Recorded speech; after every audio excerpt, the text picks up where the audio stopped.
بسم اللہ الرحمن الرحیم۔ السلام علیکم ورحمۃ اللہ وبرکاتہ۔ امید ہے تمام سامعین خیر و عافیت سے ہوں گے۔ ایم شمس العالم ظہیری۔ آج کے ویڈیو کا ٹاپک ہے اوغوز خان کون ہے۔ تفصیلات میں جانے سے پہلے آپ سے ایک چھوٹی سی گزارش ہے، اگر آپ ہمارے یوٹیوب چینل العمر میڈیا پہ نئے ہیں تو چینل کو سبسکرائب کریں۔ شجرۂ تراکمہ اور اوغوز نامہ میں ترکوں کے سب سے اہم جد اعلیٰ اوغوز خان کی پیدائش کے متعلق درج ہے۔ قرا خان کے گھر میں ایک بچے کی پیدائش ہوئی۔ ایسا حسین اور نورانی چہرہ کہ کسی آنکھ نے ایسا جمال نہ دیکھا تھا۔ اس کے متعلق یہ حکایت مشہور ہے کہ اس بچے نے پیدا ہونے کے بعد 3 شب و روز تک اپنی ماں کا دودھ نہیں پیا۔ ہر رات کو یہ اپنی ماں کے خواب میں آ کر کہتا کہ اے مادر، خدائے واحد پر ایمان لے آ، ورنہ میں مر جاؤں گا، لیکن تیرے دودھ کو منہ نہ لگاؤں گا۔ بالآخر اس عورت سے بچے کا درد دیکھا نہ گیا اور وہ مخفی طور پر ایمان لے آئی۔ یہاں یہ سوال پیدا ہوتا ہے کہ ترک قوم کب کفر کی طرف راغب ہوئی۔ دراصل ترک حضرت نوح علیہ السلام کے بعد یافس کے زمانے سے النجا خان تک مسلمان تھے، لیکن ماں بعد مال و دولت کی فراوانی میں اس قدر غرق ہو گئے کہ انہوں نے خدا کو بلا دیا اور کفر میں داخل ہو گئے۔ ترکوں میں روایت تھی کہ 1 سال کا ہونے تک بچے کا نام نہیں رکھا جاتا تھا۔ قرا خان کا بیٹا جب 1 سال کی عمر کو پہنچا تو اس نے پورے ملک میں دعوت عام کا اعلان کیا اور نام رکھنے کی رسم منعقد کی گئی۔ اس سے پہلے کہ کوئی نام تجویز کیا جاتا، یہ بچہ معجزانہ طور پر قدرت خداوندی سے بول پڑا اور کہا میرا نام اوغوز ہے۔ یہ دیکھ کر تمام حاضرین دنگ رہ گئے، کیونکہ اس سے قبل دنیا میں کسی نوزائیدہ بچے کا بولنا کہیں بھی دیکھا سنا نہیں گیا تھا۔ بزرگوں نے فیصلہ کیا کہ چونکہ یہ اپنا نام خود ہی بتا رہا ہے تو یہی مناسب ہے۔ یہ تمام واقعات کتاب اوغوز نامہ میں تفصیل سے منظوم بیان کیے گئے ہیں۔ اوغوز خان پیدائشی ولی تھے۔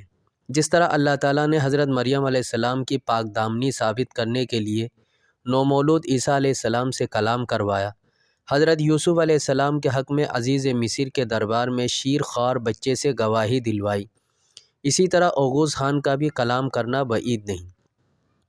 بعض مورخین اور ترک روایات اوغوز کے قرآن میں مذکور ذوالقرنین ہونے پر بھی دلائل پیش کرتے ہیں۔ اوغوز کے جوان ہونے پر قرا خان نے اپنے بھائی گورخان کی بیٹی سے اس کی شادی کروا دی۔ اوغوز خان نے اپنی بیوی سے تنہائی میں کہا، تیرا اور میرا رب ایک اللہ ہے جس نے پوری کائنات کی تخلیق کی، اس کی وحدانیت پر ایمان لے آ اور اس کے احکام پر عمل کر۔ گورخان کی بیٹی نے اس کی بات قبول کرنے سے انکار کر دیا اور اوغوز نے اس سے قطع تعلق کر لیا۔ قرا خان کو کچھ عرصے بعد معلوم ہوا کہ اوغوز کے تعلقات اس کی اہلیہ سے ٹھیک نہیں ہیں، اس لیے اس نے دوسرے بھائی کیر خان کی بیٹی سے اس کی شادی کروائی، لیکن وہ بھی اوغوز کی تبلیغ پر ایمان نہ لائی۔ اوغوز نے اس سے بھی اپنا بستر الگ کر لیا اور گفتگو ترک کر دی۔ ایک دن اوغوز خان نے اپنے چچا اور خان کی بیٹی کو دیکھا، وہ اسے پسند آئی، اس کے پاس جا کر اپنے عقیدے سے آگاہ کیا اور اس کو دین حق کی دعوت دی۔ وہ لڑکی ایمان لے آئی۔ اوغوز خان نے اس کے ساتھ نکاح کر لیا۔ ایک روز جب اوغوز خان شکار کے لیے گیا ہوا تھا، اس کی پہلی 2 بیویوں نے قرا خان کے پاس جا کر اوغوز کے الگ دین پر ہونے اور ان سے قطع تعلقی کرنے کے متعلق آگاہ کیا۔ قرا خان یہ سن کر آنکھ بگولا ہوا اور اپنے سپاہیوں کو جمع کر کے اوغوز کو قتل کرنے کا ارادہ کیا۔ اوغوز کی مسلمان اہلیہ نے آدمی بھیج کر اس کو اطلاع پہنچائی اور اوغوز کے حامی و نزدیکی سپاہی اس کے ساتھ ہو گئے۔ جنگل میں باپ بیٹے کے درمیان لڑائی میں اوغوز کو فتح حاصل ہوئی اور قرا خان تیر لگنے سے ہلاک ہوا۔ اوغوز خان نے جنگ میں فتح پا کر حکمرانی سنبھالی اور قوم کی اکثریت اس پر ایمان لے آئی۔ 70 برس تک اس نے مختلف علاقوں پر یورش کی اور دین کی دعوت دی۔ کتاب شجرۂ تراکمہ کے مطابق اوغوز خان نے ہندوستان پر حملہ کر کے کشمیر کو فتح کیا۔ اس کے بعد چین، ایران، مصر، شام کے ممالک کو بھی فتح کرنے کا ذکر موجود ہے۔ خلجی، کارلک، اوئیغور قبائل بھی اوغوز خان سے منسوب ہیں۔ اوغوز خان کا زمانہ 5000 سال قبل کا بتایا جاتا ہے۔ اکثر روایات کے مطابق یہ حضرت ابراہیم علیہ السلام کے ہم عصر تھے۔ موجودہ ترک اقوام کی اکثریت اپنا شجرہ اوغوز خان سے منسوب کرتی ہے۔ یوں ترکمانستان، افغانستان، برصغیر پاک و ہند، ایران، عراق، ترکی، آذربائیجان اور شام کے ترک قبائل اوغوز خان کی نسل سے ہے۔ اوغوز خان کے 6 بیٹے ہوئے اور ان سے اس کے 24 پوتے ہوئے۔ ہر کسی نے ترکوں کے ایک مشہور قبیلے کی شکل اختیار کر لی۔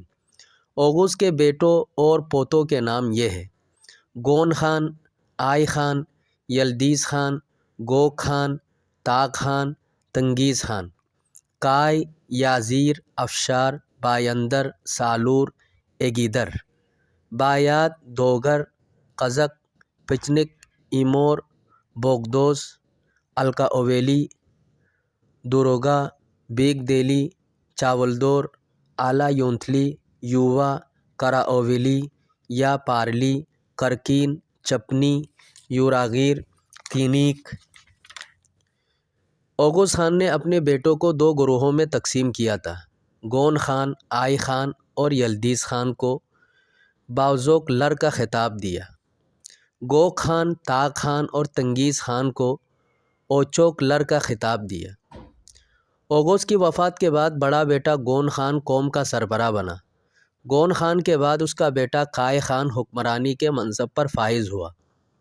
اس کے بعد ترکوں میں بادشاہت طویل عرصے تک کائی خان کی اولاد میں رہی اور یہ سلسلہ ارطغرل غازی تک پہنچا۔ کائی خان سے ارطغرل تک کا سلسلہ نسب انشاءاللہ اگلے اقساط میں تفصیل سے بیان کیا جائے گا۔ امید ہے آج کی ویڈیو آپ کو پسند آئی ہوگی۔ والسلام علیکم ورحمۃ اللہ وبرکاتہ۔